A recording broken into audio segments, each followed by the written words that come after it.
ایک یہ کہتے ہیں کہ سنا ہے کہ یہ مصلی جب ہم نماز پڑھ دیں تو اس کا کونا موڑ دیں، ورنہ بعض کہتے ہیں موڑ دو، بعض نہیں، کیا حکم ہے؟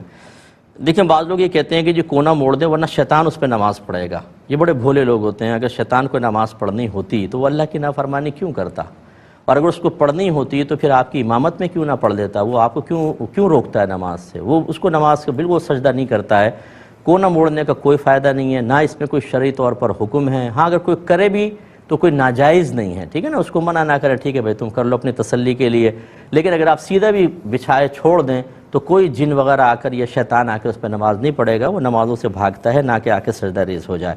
ایک انہوں نے کہا کہ جیسے کہ سنا گیا ہے کہ دوران اذان کچھ نہیں پڑھ سکتے، تو کبھی ایسا ہوتا ہے ہم فجر میں اٹھتے ہیں، دور کی آوازیں آ رہی ہوتی ہیں اذانوں کی، ہلکی ہلکی، قریبی مسجد کی نہیں آتی، تو کیا ہم دعائیں پڑھ سکتے ہیں؟ بالکل بہن پڑھ سکتے ہیں۔ وہ تو اس لیے ہے کہ آپ کوئی ایسا کام نہ کریں کہ ایسا لگے جیسے آپ اذان کی پرواہ نہیں کر رہے ہیں، وہ دعوت دے رہا ہے حی علی الصلاح حی علی الفلاح، اور آپ اس کی دعوت سے اعراض کر رہے ہیں، منہ پھیر رہے ہیں۔ یہ منافقین کا طریقہ تھا۔ اس مشابہت سے بچنے کے لیے علماء نے یہ بیان فرمایا۔ تو جب ایک اذان آپ سن لیتے ہیں، اسی لیے ایک اذان آپ نے اچھی غور سے سن لی، اس کے بعد بہت ساری اذانیں ہو رہی ہوتی ہیں، ایک 2 منٹ بعد دیتا ہے، 1 3 منٹ، تو کیا سب کے درمیان خاموش رہیں گے؟ نہیں، ایک کوئی اذان آپ غور سے سن لیں، اس کے جواب دے دیں، بس ٹھیک ہے۔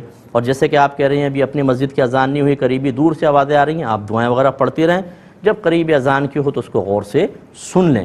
اس بات کا ہمیں مکلف نہیں بنایا کہ اگر 50 اذانیں ہو رہی ہیں 2 2 منٹ کے فرق کے ساتھ، تو آپ بالکل بیٹھے رہیں، پہلے پوری 50 ختم ہوں، اس کے بعد کچھ پڑھیں۔ یہ اس طرح کچھ بھی نہیں ہے، اور جو اس کی اصل وجہ تھی وہ بھی میں نے آپ کو شروع میں بتا دی ہے۔ ایک انہوں نے کہا کہ یہ چاند گرہن ہوا تو گھر والوں میں سے کسی نے فتویٰ دے ڈالا کہ بالکل سیدھے لیٹنا، دونوں میاں بیوی، اور لوہا کو ہاتھ نہ لگے، اور ہم نے کر لیا۔ صحیح ہے، یہ بالکل کچھ بھی نہیں ہے، یہ جہالتیں ہیں ہماری۔ اللہ سے نہیں ڈریں گے، رسول سے نہیں ڈریں گے، عذاب سے نہیں ڈریں گے، عذاب قبر سے ہم نہیں ڈرتے، موت سے ہم نہیں ڈرتے۔ ہم عذابات کی آیات سنتے ہیں، ہماری باچھیں کھل جاتی ہیں، کوئی خوف نہیں ہے، کچھ بھی نہیں ہے۔ ان بے سروپا باتوں کے لیے بالکل اٹینشن، پوری رات آپ کو سیدھے لٹا دیا، زوجہ بھی لیٹی ہے، آپ بھی لیٹے ہوئے ہیں، اس کو فالو کر رہے ہیں۔ قرآن و حدیث کو فالو کرنے کا بالکل ہمیں ذہن نہیں بنتا ہے۔ یہ ہمارے دلوں کو خوفزدہ کر دیتے ہیں، اور جو اللہ اور رسول کے پیغامات جو دل ہلا دینے والے ہیں ان سے ہمارا کوئی اثر ہم قبول نہیں کرتے، ہمارے قلب پہ کچھ بھی اثر نہیں ہوتا۔ اس کا مطلب ہے کہ ہمارا دل مریض ہے، ہمارا باطن جہالت سے بھرا ہوا ہے۔ اس لیے اس قسم کی باتوں کے کوئی اصل نہیں ہے، کچھ بھی نہیں ہے۔ کبھی انگریزوں کو دیکھا ہے آپ نے ان کی پیروی کرتے ہوئے؟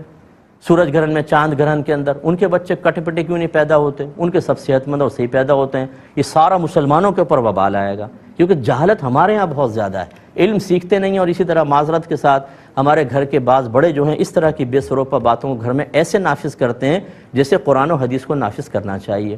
یہ بدعتیں جب نافذ ہو جاتی ہیں، دنیا سے رخصت ہو جاتے ہیں، نسلوں کے اندر وائرس سرایت کر کے چلا جاتا ہے، اور ان کے لیے ہو سکتا ہے، اللہ نہ کرے لیکن ہو سکتا ہے عذاب قبر کا سبب بنے، کیونکہ جو جہالت اور بدعت کو عام کر کے چلے جائے۔ میرے نبی نے فرمایا جو ہمارے اس دین میں کوئی برا طریقہ جاری کرے گا، قیامت تک جتنے لوگ اس پر عمل پیرا ہوتے رہیں گے، اس شروع کرنے والے کے اوپر اس کا وبال ہوگا، اس طرح کہ ان کے گناہ میں کمی بھی نہیں ہوگی، ساروں کا گناہ اس شروع کرنے والا۔